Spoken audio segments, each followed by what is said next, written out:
Ambassador, for nearly 15 years, India has enjoyed this strategic comfort under Sheikh Hasina. And with the Awami League now pretty much out of the equation, are we now entering an era of strategic uncertainty with Bangladesh? What should the South Bloc essentially be focusing on? If a BNP or a Jamaat-backed government does come to the helm of affairs, what are the immediate pressure points that we as a neighbor need to be careful of? We talk about border security, about 4,000 kilometers of shared border, northeast insurgency, water sharing disputes. What worries the South Bloc the most, and how are you looking these developments 48 hours to these elections finally?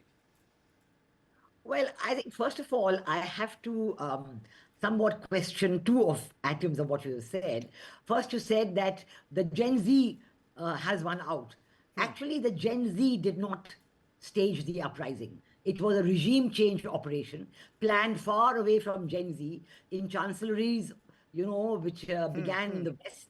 Then they chose Pakistan to conduct it, and Pakistan worked with Jamaat-e-Islami. So what really has happened in the last 18 months since Prime Minister Sheikh Hasina was ousted was that the Jamaat-e-Islami has been in power. They have been the power behind the throne for 18 months now. And they have guided Mohammed Yunus as more or less their spokesperson. He's been doing whatever they want him to do. And we have to also recognize that even the National Citizens Party, the NCP, which claims to be the party representing the revolution, it has no support. It has no support at all. It just shows that it was not a Gen Z uprising. And even in Dhaka University, when student union elections were held, it was not this NCP party which won. They were nowhere on the scene. It was again the Jamaat-e-Islami's youth wing, Islami Chhatra Shibir, who won those elections through their proxy organizations.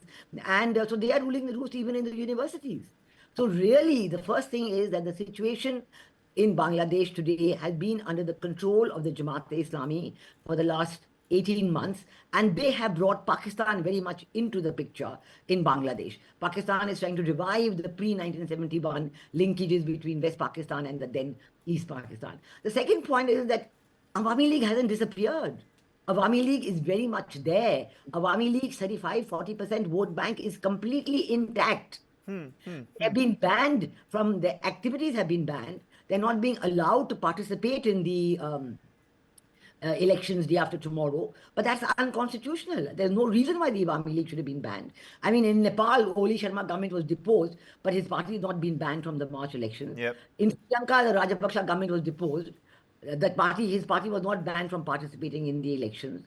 So, I mean, this is just a political decision taken because I think the Jamaat-e-Islami is trying its best to form a unique government on their own. They're trying very hard, but whether it will happen or not is something that is not yet quite clear. It is true that the opinion surveys that you've shown show, on the one hand, an even-handedness between the Jamaat-led 11-party alliance and the BNP-led alliance. And on the other hand, you've shown the other survey, which showing 208 seats for BNP. But that, I don't give any credence to that survey because it is based on the assumption that 80% of Awami League will vote for BNP and all the women will vote for BNP. So the situation actually is very nuanced in Bangladesh right now. And my hunch is that the powers that be, because, as I said, Jamaat-e-Islami controlling Dr. Mohammed Yunus, and behind Jamaat-e-Islami Pakistan, and behind Pakistan, the Western powers, they're going to try and form a national consensus government, which has been on the cards since June of last year. And, they're going to bring together the BNP and the Jamaat-e-Islami. And Yunus wants to stay on. Yunus does not want to go anywhere. And I think the third point we have to look at is a referendum.